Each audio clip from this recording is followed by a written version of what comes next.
It's the last one on the bottom right, Art. Yep. You know which one it is? Good evening, everybody. Today is Monday, November 16th, 2020, and this is a regular Moscow City Council meeting.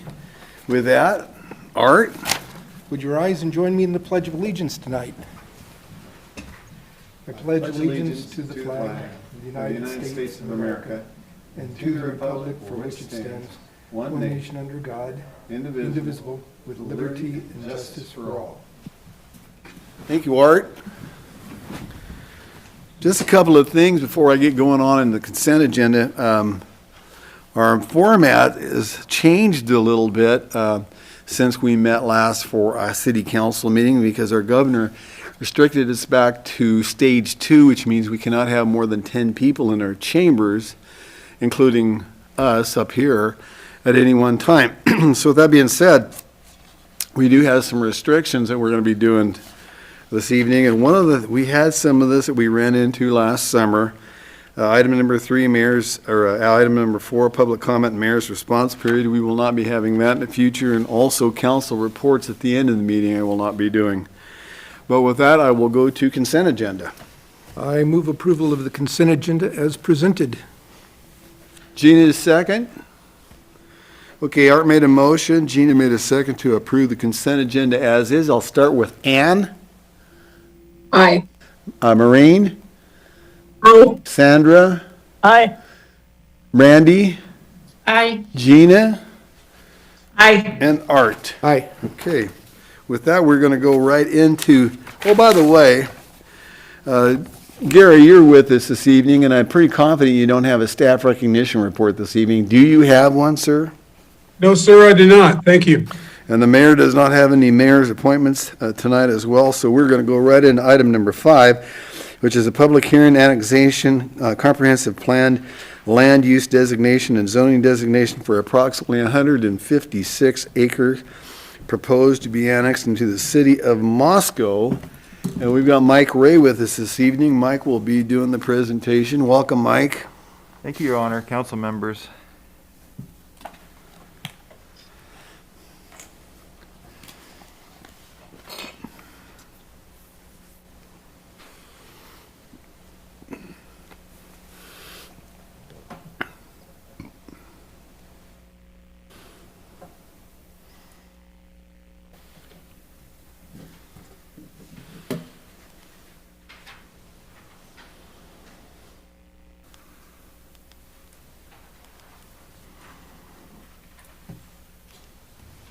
Can we all see that? Yep. Okay. So before you tonight, we have an annexation, comprehensive plan land use designation and zoning designation for an approximately 156 acre area proposed to be annexed into the city of Moscow and located directly west of Highway 95 and south of the current city limits boundary. The proposal is by the applicant, Schweitzer Engineering Laboratories, SEL, proposing the annexation actually of a 154 acre property, which is being expanded by about a couple acres, and we'll talk about that in a second. But really 3 components: the annexation, the comp plan land use designation is proposed to be amended to the auto urban commercial designation, and then a rezone proposal from the current ag forest designation to the motor business zone. So this is the subject property highlighted in red at the center of your screen. You can see the current city limits boundary, and that would be the purple on your screen here. So looking in the vicinity, kind of primarily surrounded by agricultural land to the west, to the south, and to the east. There are numerous commercial activities to the east: Early Bird Supply, Wasson Carey Construction, Mundy's Welding. Looking to the north, there's a couple manufactured home parks. You also have ITD Service Yard, and then there's various residential uses also intermingled within that area. Former NRS building to the northeast, and then you have the city's ball fields property here to the northwest, and the South Fork of the Palouse River obviously runs adjacent to the property to the north here, and then ends up crossing the highway on 95, which is to the east of the property. And then further north, you can see the Palouse River Drive, Highway 95 intersection right here. Just taking a closer view. And then these were the three parcels I think I'd mentioned earlier, about 2 acres in size. City's current annexation policy discourages islands that are created as part of an annexation request, and so these are essentially islands in between the current proposal, subject property, as well as the existing city limits boundary. So staff has contacted these landowners, property owners, and received approval to proceed and expand the annexation area to include these properties, so expanding it from 154 to 156 acres in size. So that's reflected in all of these subsequent maps. Taking a look at the comp plan designation, it's currently about 4 designations presently. So we've got agricultural designation to the south. There's an auto-urban residential designation, and that's the light yellow. And you've got a high-density residential, that's more of the orangish color. And then magenta color is auto-urban commercial. So taking a look at just proposal is going to be to redesignate that whole property auto-urban commercial. Taking a look at what auto-urban commercial states in the comprehensive plan. It's intended to provide for commercial services and developments which are motor vehicle oriented or those which require large amounts of land. Those areas should be located adjacent to existing commercial developments and along major arterials where vehicle traffic can be accommodated. And then it points us to the motor business zoning district as the most appropriate zone for that designation. Which brings us to the zoning of the configuration of the area. As you can see, the subject properties within the agricultural forestry zone, as well as a lot of the properties that surround to the west, area city impact, the county property to the southwest is within ag forest as well. And then you have pockets of motor business to the east with Early Bird Supply, Wasson-Carey Construction is industrial. You have Germer Office over there to the east, and Mundy's, which is motor business as well. And then to the north, a lot of the manufactured home parks, ITD's service yard, Old NRS warehouse are motor business as well. And then Prime Land Cooperative there just to the northeast is an industrial zone, transitions to agricultural. So the proposal is to rezone the subject property to the motor business zone. According to the zoning code, the purpose of the motor business zone is to provide for the location and grouping of compatible uses having similar operation as they involve enterprises which depend primarily on transient motor vehicle-based trade. And then city looking at concentrating those uses to increase public convenience when utilizing such services and within the regulation to allow such activities to render the maximum service. And then really just a wide variety of uses are permitted in the motor business zone. Essentially a lot of residential uses as well as a lot of commercial. So retail enterprises, offices, eating and drinking establishments, hotels, motels, off-street parking facilities, and of course light manufacturing in Schweitzer's case. Looking at Highway 95, designated as a national highway, it's developed in this portion adjacent to the property is 24-foot wide paved roadway with northbound, southbound travel lanes. Minimal gravel shoulders on both sides. And then I just wanted to highlight the infrastructure expansion that's planned for next year in the capital improvement plan. Sanitary sewer is proposed to be extended approximately 1,600 feet further south from the nearest main location, which is essentially near the South Fork Palouse River Bridge. And water mains will be extended approximately 400 feet further south down to about the same location at the old 95 right-of-way. And like I mentioned, anticipated that it'd be constructed sometime in near summer of next year. And then this just gives you an idea of where those are located. The blue line represents the water main on your screen. Pretty much follows the 95 right away.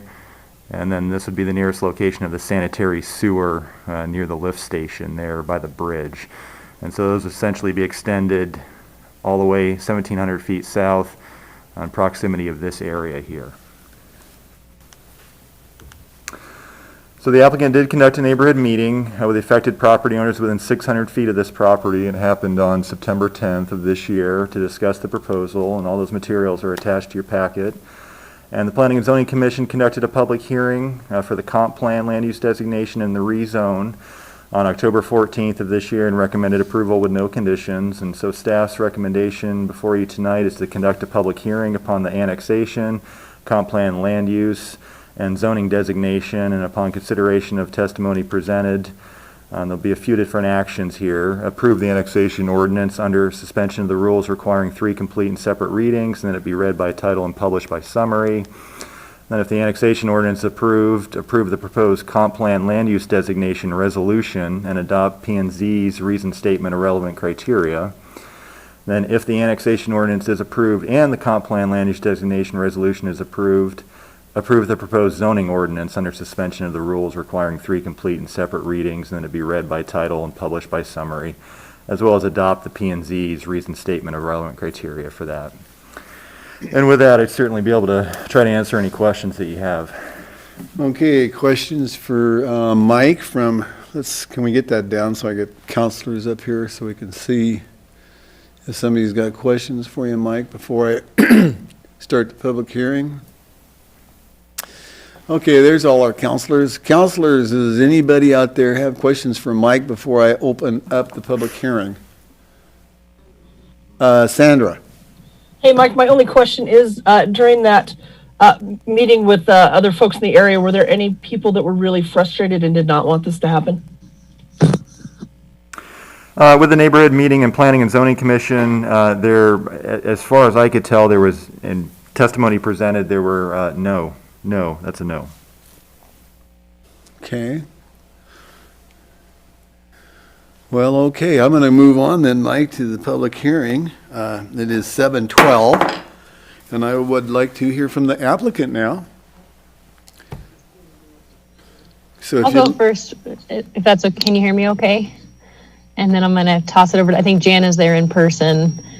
So, hello, council. Good evening, and thank you, Mayor, for the opportunity. So, my name's Haley Lewis. I am SEL's Government Affairs Specialist. Okay, now, excuse me for 1 second, Haley. So are you doing the presentation? So, I'm teeing up a few warm, fuzzy talking points, and then Jana's going to be able to answer property-specific questions. Okay, so you're getting us warmed up for a cold November rainy night. Well, yes. Is that correct? Okay, Get carry double the fun on. from SEL folks.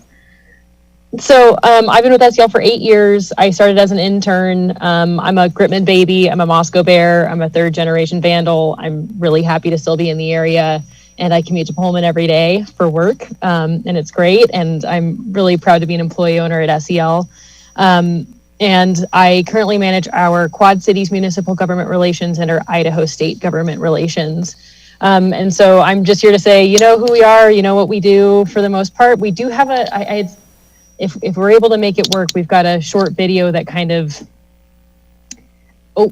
sorry. There's a short video that gives some cool footage of our R&D facilities and our manufacturing facilities, and we can come back to that later. But, we are 5,200 people worldwide. I just ran the number, 650 people who live in Moscow who commute to either Pullman or Lewiston facilities.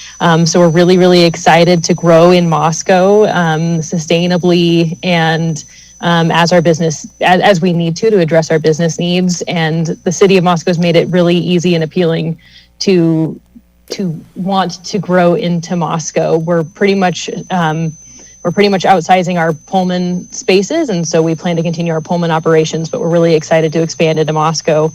And we can circle back to the video. I think Jana's actually got meat in her comments that are worth more than maybe this warm, fuzzy corporate video, but we can circle back to it later. But Jana Schulteis is in the chambers and is our VP of property and can speak to any property specific questions, but I'm here to help answer any company specific questions. So I'll pass the buck. Okay, well, thank you. Come on up, Jen, and introduce yourself, your name and address. And by the way, Schweitzer Engineering is one of the premier employee-owned companies in the United States, ladies and gentlemen. I know that for a fact. I've researched Schweitzer Engineering for a number of years. We're very, very fortunate to have them on the Palouse. Simple as that. It's okay with that, Jana? I love that introduction. So welcome, everyone. Thank you for the evening to talk.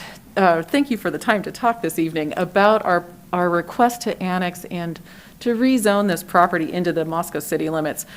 Haley did mention we have over 5,000 people worldwide in our company. 2,500 of them are in Pullman, Washington. And when I started with the company 19 years ago, we were about 500,000 square feet approximately. Now we're in 2.2 million square feet in 107 locations worldwide.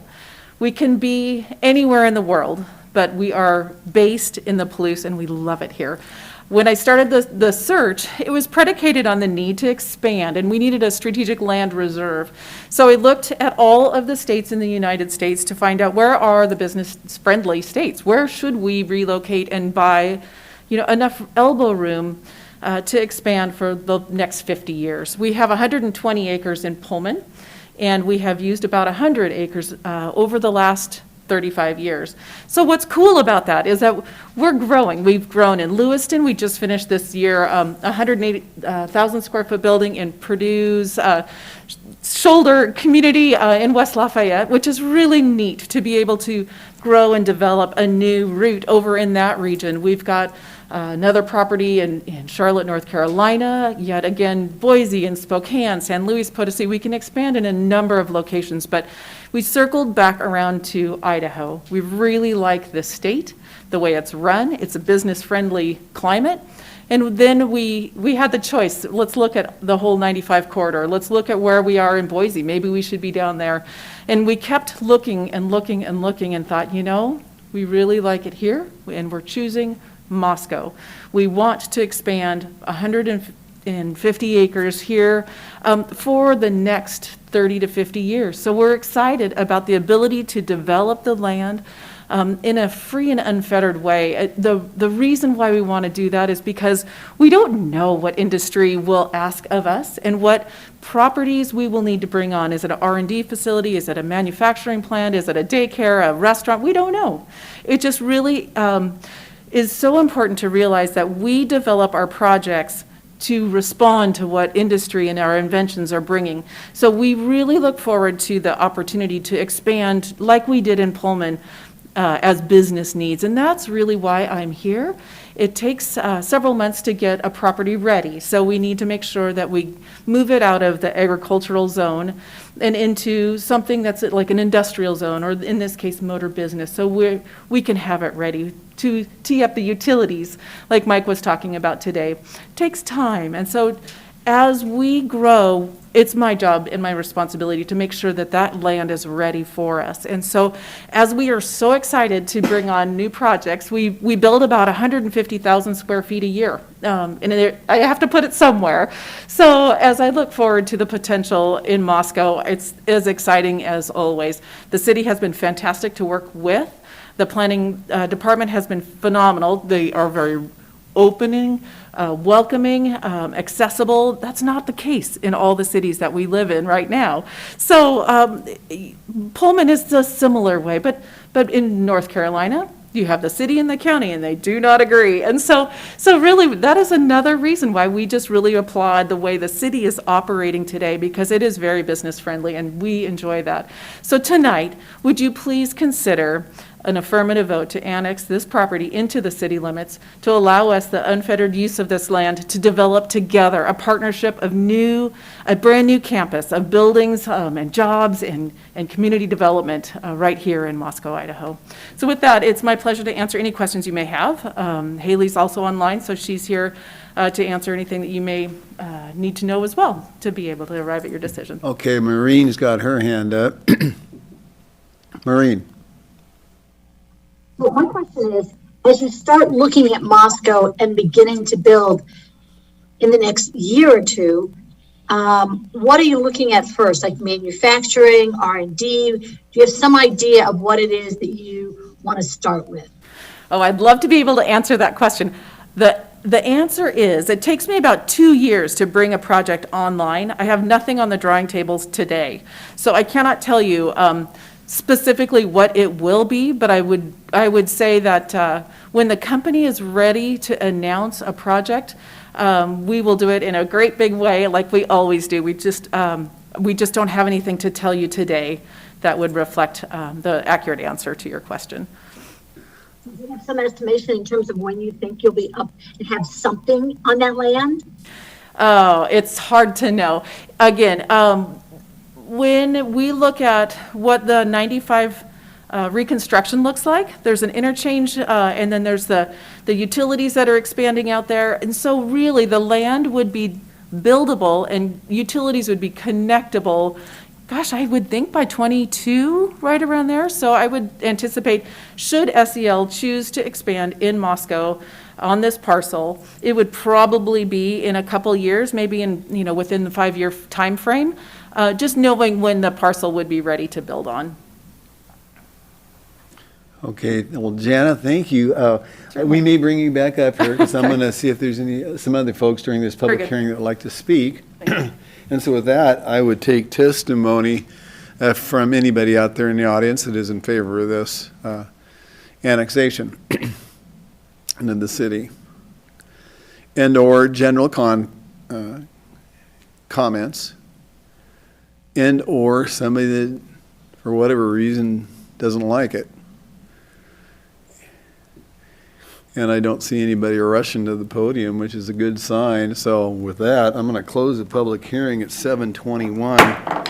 One of the things I'll say about Schweitzer Engineering, they're a very smart company because they look forward and they don't look behind. And if they look behind, that's when your competitors and your business gets away from you. So they're looking future out, and I love it when I hear something like 30 to 50 years out.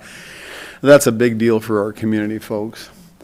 Okay, well, with that, so we'll turn it over to the council. And who wants to go first? Art?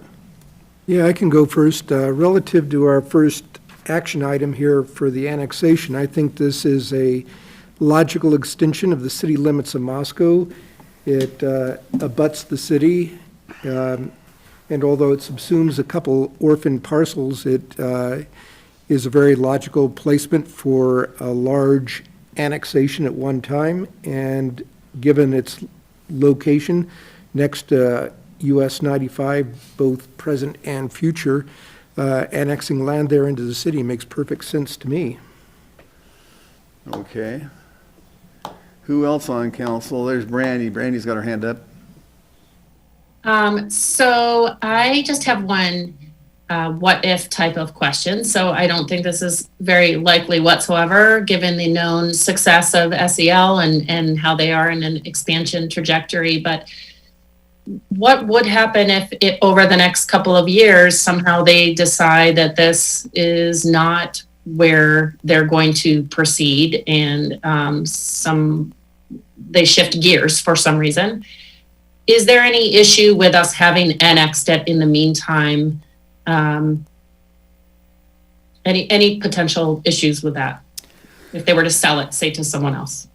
Mike, you want to speak in that light? There's really no issues that I could foresee. I mean, it would be within 156 acres within the city of Moscow designated motor business, and certainly it could be any use that motor business zone would allow. So if Schweitzer decided not to locate there and sell the property, then they certainly could sell that, any portion of that property off. It'd still be within the city, but any of those uses could end up happening on the property. Okay. Other counselors want to chime in here? I know, Sandra, you're on the P&Z liaison, and so you heard this presentation in October. I did. It was fabulous then. It's fabulous now. I think it would be a tremendous way for people to enter the city. I really appreciated. We heard a little bit more testimony from some other folks who were in favor of this on planning and zoning. People that had gone to the hearings and that had gone to the meetings, and they're very excited about it also, which was great to hear. I think it's a good thing for our city. I think it's a great presentation. I think that both Haley and Jen explained it very well. The second time around, I have more questions the second time around, and you answered anything I might have, so I appreciate that. And I'm very much in favor of this. And again, a great way for folks to enter our city. I think having SEL in Moscow is great for our whole community and our county and our state. And I'm looking forward to this happening. Okay. Any other counselors who want to chime in? Thank you, Sandra. My only thought Maureen. was, I regret we didn't get to see your touchy-feely, feel-good SEL video, so you can just send it to her. I Well, can we email haven't you the link. We haven't said no to that yet. So there you have it. Art? Well, given all this, I would make a motion to approve the annexation ordinance under suspension of the rules requiring 3 complete and separate readings that be read by title and published by summary. Second? Was that Ann that did the second? Mm-hmm. Thank you, Ann.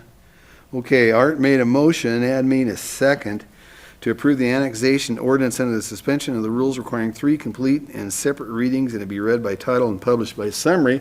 I'll start the roll with Gina, Aye. Brandy, Aye. Maureen, Aye. Sandra, Aye. Ann, Aye. and Art. Aye. Okay, well, we'll look at action number 2, which is approve the comprehensive plan land use designation resolution and adopt the Planning and Zoning Commission's reasoned statement of relevant criteria. I would make the motion to approve the proposed comprehensive plan land use designation resolution and adopt the Planning and Zoning Commission reasoned statement of relevant criteria. I second that. Was that a second, Maureen? It was. Okay. We've got a motion by Art, or not Art, Brandy, I'm sorry, and a second by Maureen to approve the proposed comprehensive plan land use designation resolution and adopt the Planning and Zoning Commission reasoned statement of relevant criteria. I'll start the roll with Gina, Aye. Sandra, Aye. Maureen, Aye. Brandy, Aye. Ann, Aye. and Art. Aye. Okay. Action number 3. Oh, by the way, I guess I probably should read that ordinance on the first one. Yeah. On the ordinance 2020-12, an ordinance of the City of Moscow Municipal Corporation of the State of Idaho, providing that the land described in Section 1 of this ordinance and generally shown on Exhibit A attached hereto and incorporated by this reference be annexed to the City of Moscow, providing that this provision of this ordinance be deemed severable, providing for this ordinance to be in full force, effect from and after passage, approval, and publication according to law. Did we have a number for that one? Yeah, it's 2020-12, Art. Okay, thank you. Okay, so now, item number 3, approve the proposed zoning ordinance and the suspension of the rules requiring 3 complete and separate readings that be read by title and published by summary and adopt the Planning and Zoning Commission reasoned statement of relevant criteria. So moved. Okay, so that was Gina that made Second. that motion. Who made the second? Sandra? Sandra. Maureen. Okay. Well, we're getting everybody involved in this. Is awesome. Okay, Gina made a motion, and Sandra made a second to approve the proposed zoning ordinance and the suspension of the rules requiring 3 complete and separate readings and that it be read by title and published by summary and adopt the Planning and Zoning Commission reasoned statement relevant criteria. And I will start the roll with Art. Aye. Ann, Aye. Maureen, Aye. Sandra, Aye. Brandy, Aye. and Gina. Aye. Okay, well, that gives me another ordinance to read, which is ordinance number 2020-13, an ordinance of the City of Moscow, Idaho, Municipal Corporation of the State of Idaho, providing for the zoning of approximately 156-acre property described in Section 1 of this ordinance as motor business, MB, providing that the provisions of this ordinance be deemed severable, providing for this ordinance to be in full force and effect from and after its passage, approval, and publication according to law. And thank you very much. We do now have Schweitzer with us. We love the fact of hearing that. So congratulations, and Haley out there. Why, we didn't need to see the video, but someday we may do that over lunch or something. How's that? But anyway, thank you very much for the wonderful presentation. Okay, with that, we're going to move on to our next item, which is item number 6. Ordinance amending Title 4, Chapter 3, Moscow City Code regarding amendments of the telecommunication code to establish standards for small wireless facilities. In other words, 5G. Mike, you've been up here a number of times. You got this dialed, I'm sure. Thank you, Your Honor.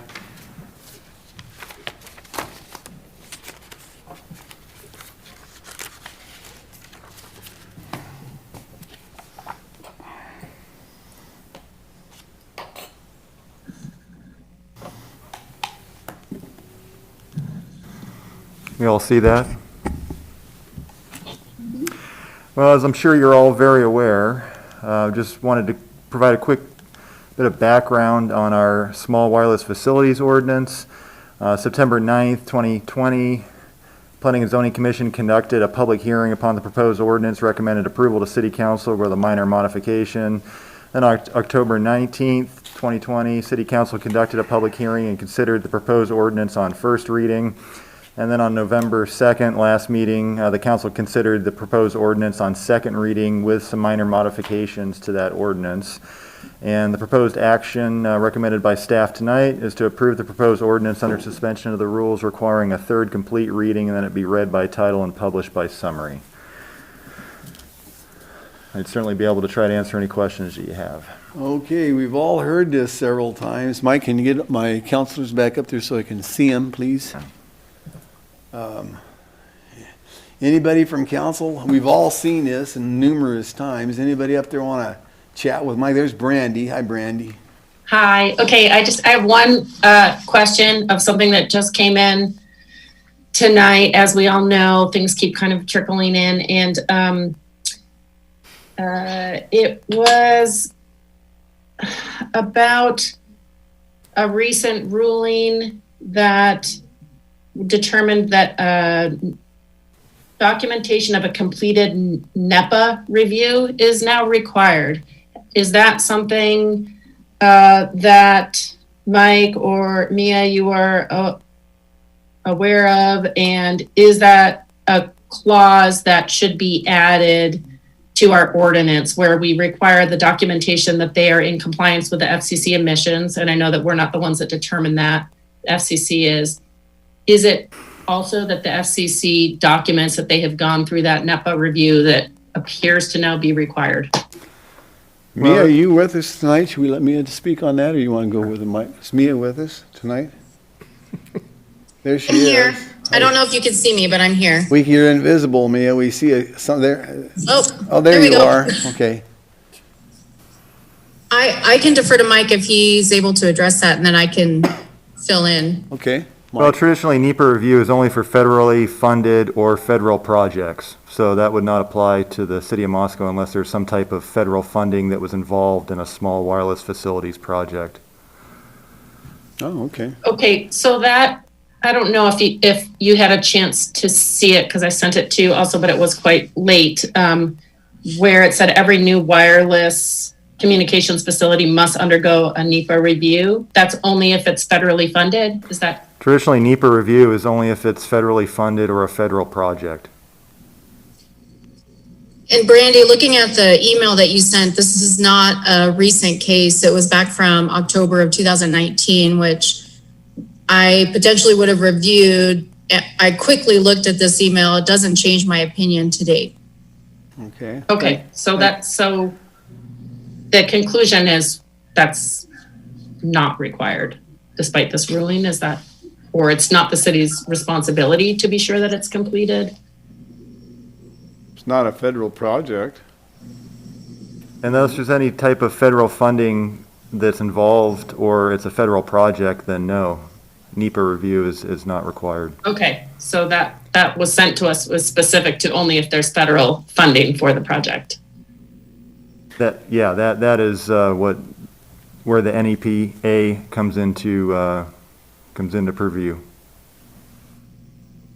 Well, there was a number of people that were very interested in this, and so sometimes people get an idea about something. They don't necessarily know all the facts, Mike, so I appreciate the fact that you explained that, and Mia followed up with us, that this is something that's been around for well over a year now, so. Okay, other questions for Mike? Art? I don't have any questions. And we've been through this, this is the third time around. And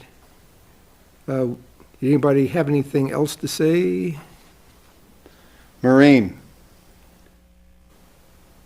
I just wanted to clarify that several times in this document, it makes a reference to the SEC taking some kind of active role in this. And I want to say at this point, the SEC does not have a subcommittee looking at 5G, and that it doesn't, it's not, I was talking to Steve about it, it's not like it's in the near future that the SEC is going to create, but if something comes up, they will, but right now they have nothing, no subcommittee. Okay, thank you. Brandy? Okay, so I have a question about the sort of the flexibility with the master license agreement. And is there a way, and what would be the appropriate way to try to ensure that that can include the ability for the city to respond quickly if rulings change in the future through adjustments to the master license agreement? Is my understanding is that's where that language should be, and how can we be sure that is in there? Mia, would you like to answer that, please? I think we had talked about this before, but certainly we can have a provision in the master license agreement that talks about revisiting the license agreement if anything changes with the FCC regulations. And so should there be any reference to the fact that that is reflected in the master license agreement in the ordinance? I don't think so. I mean, we have a provision in there that says they would have to, that's part of the permitting process, is signing a master license agreement, which all is subject to negotiations. And so we'll make sure that there's terms in there that protects the city's interests for sure. Mia, you spoke about that the last time we had a meeting on this, that very thing, the master agreement, as I well remember it. Yeah, I think I was getting more specific into having specific clauses in there that would maybe specify that the fees that the city can charge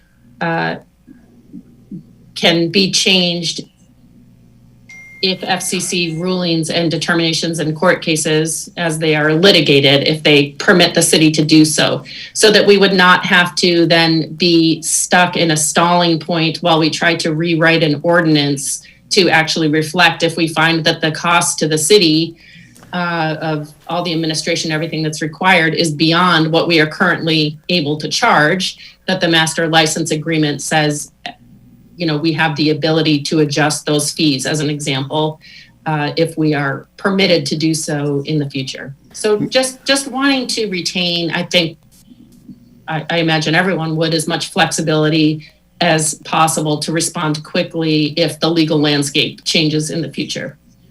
And I understand from conversations with Mia and Mike that the master license agreement is probably the most appropriate place for those things to be. And I know we're not involved, nor is it appropriate for us to be involved in writing up a master license agreement. Certainly just want to, I suppose, have express to anyone listening too that that is where we can maintain that flexibility and respond quickly as that legal landscape changes. Mia, is that a necessary thing to do?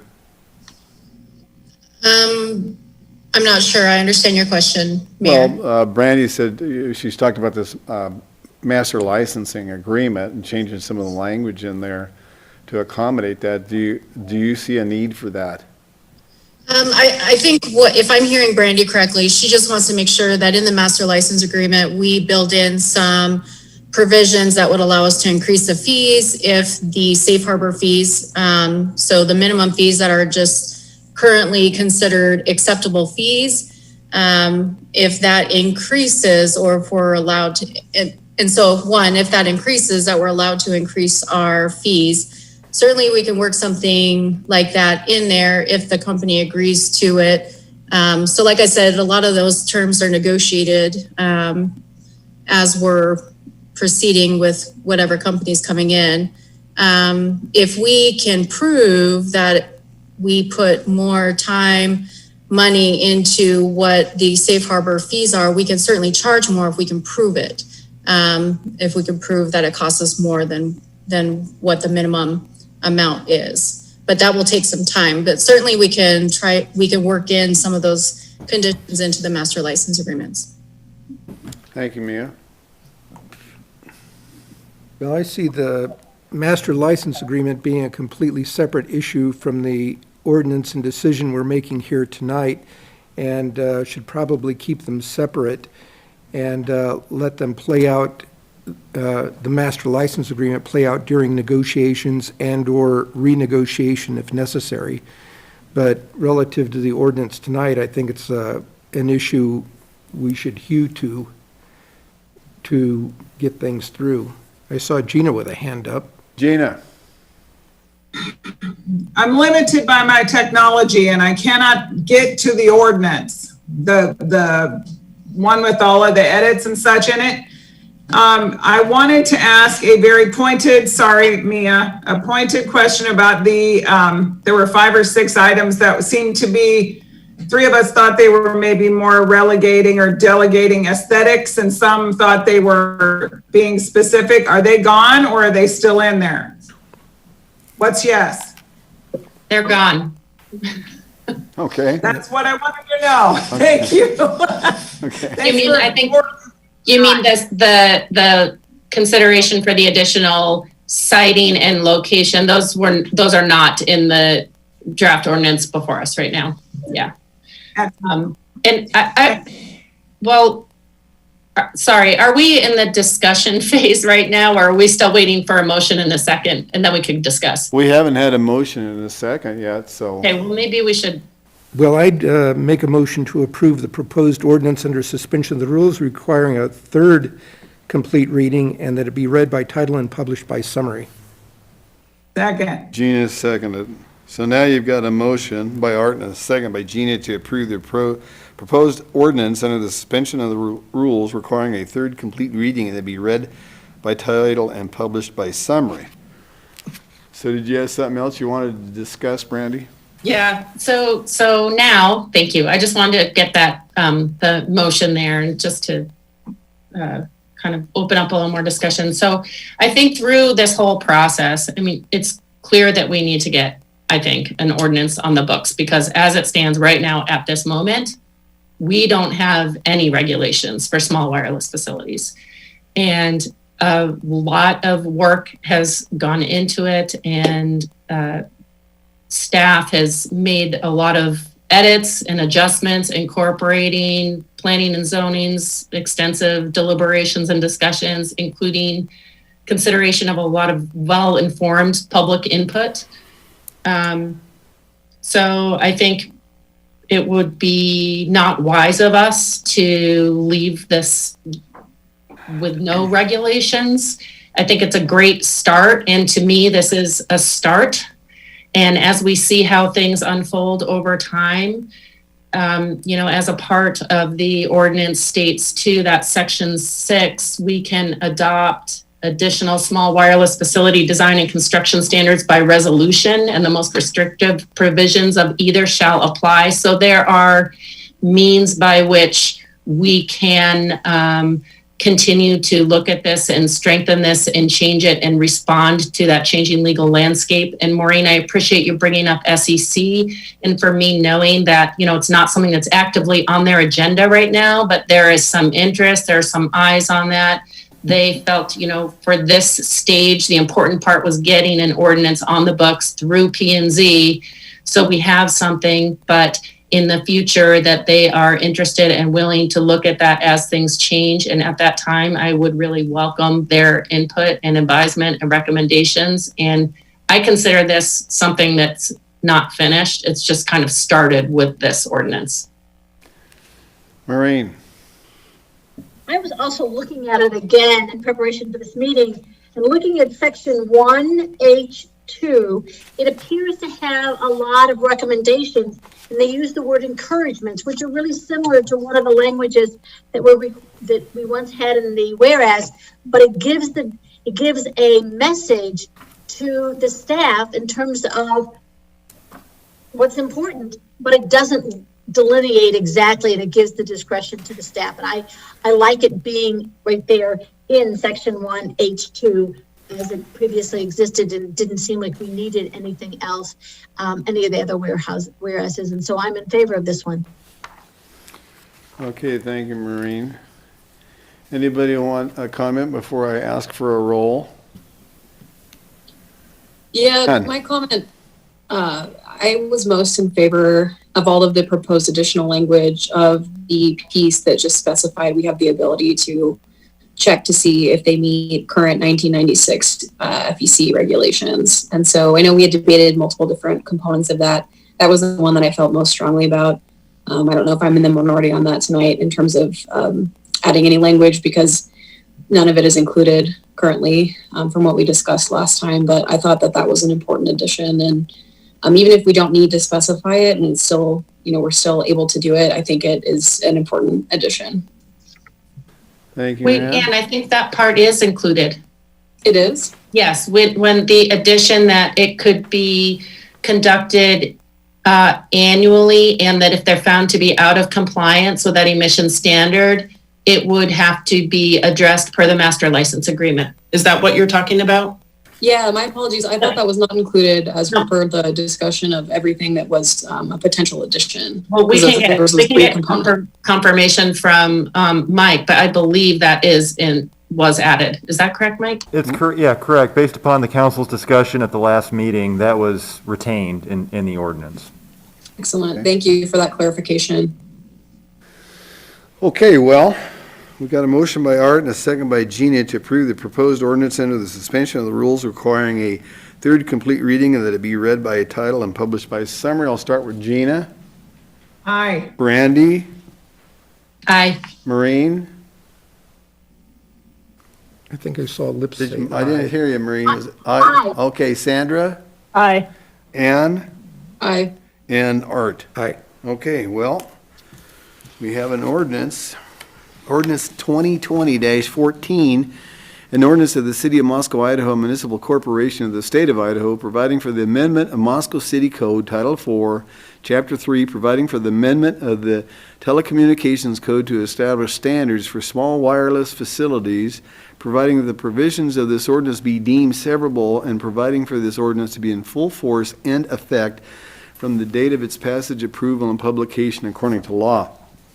And ladies and gentlemen, I'm getting really broke in on reading ordinances tonight. That was the third one, and we got one more in front of us tonight. So with that, thank you, Mike, very well for your presentations. They were awesome. Okay, item number 7, which is Transportation Commission proposed amendment to Chapter 4, Title 3 of the Moscow City Code. Bill Belknap is with us this evening. Bill, you have the floor, sir. Thank you, Your Honor. Hope you have one more ordinance in you this evening. Hold on one second. I'll bring up my screen.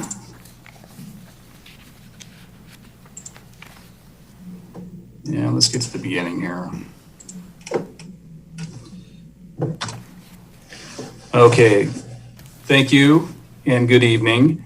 What we have before you this evening is somewhat of a cleanup code amendment of Chapter 11 of Title 3 of the City Code that relates to the formation of the Transportation Commission. Recently, over the course of the last year, the Transportation Commission conducted a review of Chapter 11 of Title 3 to make sure it still reflected the focus and charge that the Commission felt was appropriate for their work. Following that review, the Commission did identify several items that they felt needed to be updated to reflect either current conditions as it relates to the Commission's activities. There are really 3 specific focuses to the amendment. One includes organization and membership of the Commission. The second was ex-officio membership on the Commission, and the last was the staff liaison assignment to the Commission as identified in City Code. Staff has incorporated their proposed recommendation and amendments into a draft ordinance for the Council's consideration this evening. So we'll kind of walk through those amendments in a little more detail.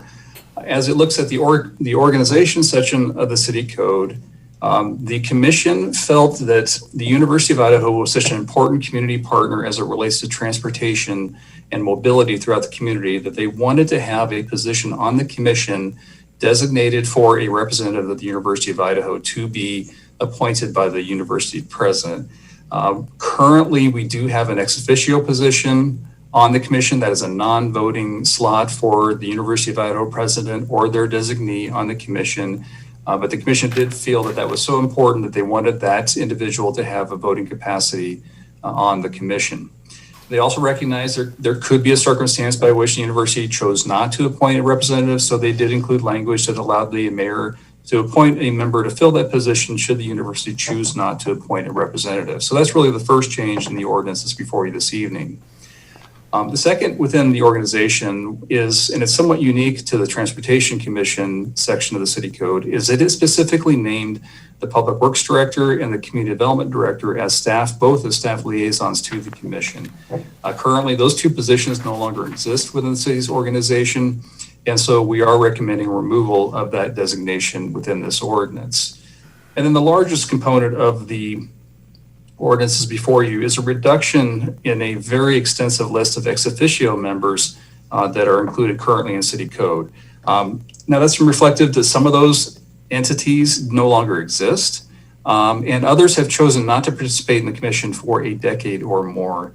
And so they felt it was no longer necessary to have such an extensive list that I think at the time of formation, it was intended to be a holistic view of transportation elements within the community and a holistic representation on that commission, but in reality, we really have not had participation, again, in many, many years. Currently, there's a fairly long list of ex-officio positions. They include the chair of the Tree Commission, the president of the Moscow Chamber of Commerce, the executive director of the Disability Action Center, the district engineer for District 2 with Idaho Transportation Department, the Latah County Planner, the chair of the North Latah Highway District, the chair of the Planning Zoning Commission, the superintendent of the school district, the president of the University of Idaho, the Region 2 PTAC Advisory Council member, the chair of a local public transportation advisory commission, a representative of the local railroad service provider, the manager of the Moscow Pullman Regional Airport, and then we have the high school position on there as well. So this is also a very unique feature to the Transportation Commission. I don't know that we have really any other commissions that specifically have ex-officio positions named other than the high school students. So again, it's a very exhaustive list, and many of these organizations no longer exist. We no longer have rail service within the community. We no longer have a local public transportation advisory commission. And so, and we really haven't had participation by many of these individuals other than the Idaho Transportation Department. So the commission is recommending the removal of the chair of the Tree Commission, the president of the Chamber of Commerce, executive director of the Disability Action Center, the Latah County Planner, the chair of the North Latah Highway District, the chair of the Moscow Planning Zoning Commission, the superintendent of the school district, the president of the University of Idaho, again, reflected as a voting position on the commission now, and the Region 2 Public Transportation Advisory Council, as well as the chair of the local Public Transportation Advisory Commission and the railroad service provider, as well as the manager of the airport.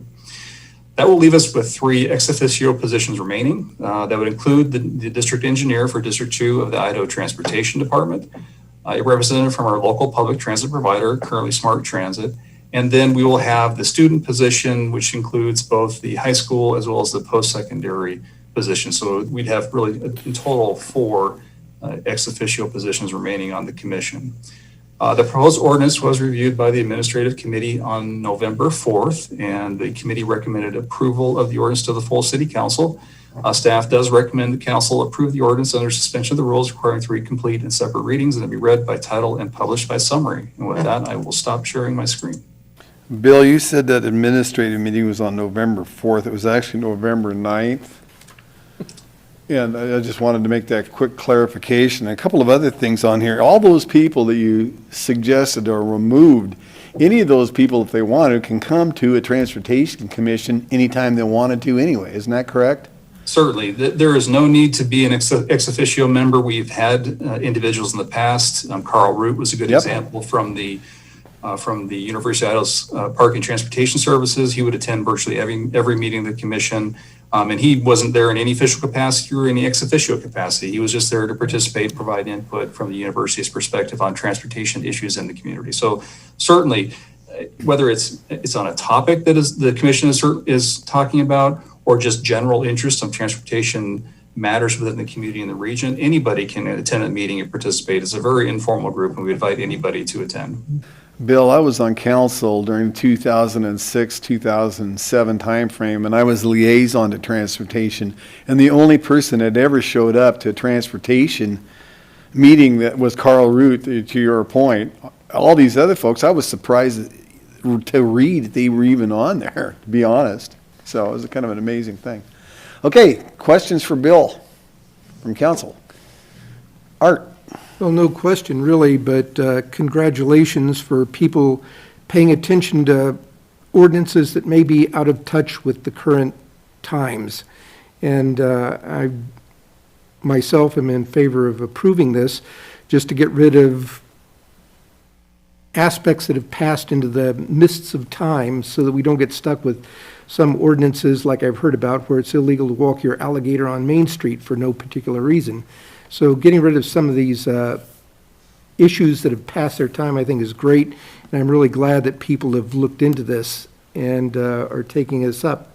And I quite agree with the way this is moving. Okay. Other council, Gina?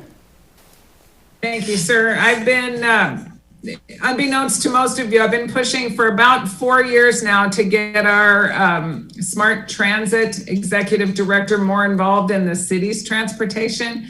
And so I'm kind of sort of dancing around. You can't tell because you only get from here up, but I'm really happy to see this development. I think a list of 14 different ex-officio members should be pared down to 3, so that's very sharp.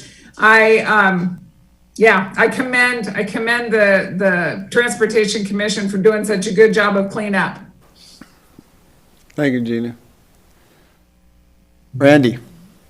Yeah, I would also add that I've noticed in my time being liaison to various commissions that there are a few that tend to have 1 or 2 people that come that are not ex officio members, and that for the most part, every chair that I have ever seen, when there is someone there who has some input, they want to hear it. So I don't see this as excluding anyone that is interested in any particular topic that might come to Transportation Commission. And I'm in support of cleaning this up as well. Thank you, Randy. Well, given that, I would like to make a motion to approve the ordinance under suspension of the rules requiring 3 complete and separate readings, and it be read by title and published by summary. Second. was that Ann? Was that you as a second? Yep. Okay, thank you. We got a motion by Art and a second by Ann to approve the ordinance under the suspension of the rules requiring 3 complete and separate readings, and that it be read by title and published by summary. I'll start with Gina. Aye. Randy. Aye. Maureen. Aye. Sandra. Aye. Ann. Aye. And Art. Aye. Okay, this is my final ordinance I get to read tonight, which is 2020-15. An ordinance of the City of Moscow, Idaho, a municipal corporation of the state of Idaho, providing for the amendment of Moscow City Code Title 3, Chapter 11, relating to Transportation Commission, providing that the provisions of this ordinance be deemed severable, and providing that this ordinance be in full force and effect from the date of its passage, approval, and publication according to law. Thank you very much, everybody. With that concludes our meeting. One of the things I said early on tonight, we are back to stage 2 in the state of Idaho, which means we can only have 10 folks in our building at one time. And so with that, we will have some of the meetings. We will not be taking public comment, but that doesn't mean we don't want to hear from you. You can send us emails, you can call us on the phone. We like to hear from folks, but it makes it really difficult to take public hearing or public testimony from folks when we have this limited. And someday we'll get back where we'll be back to norm, and we'll be back to the normal procedures for things.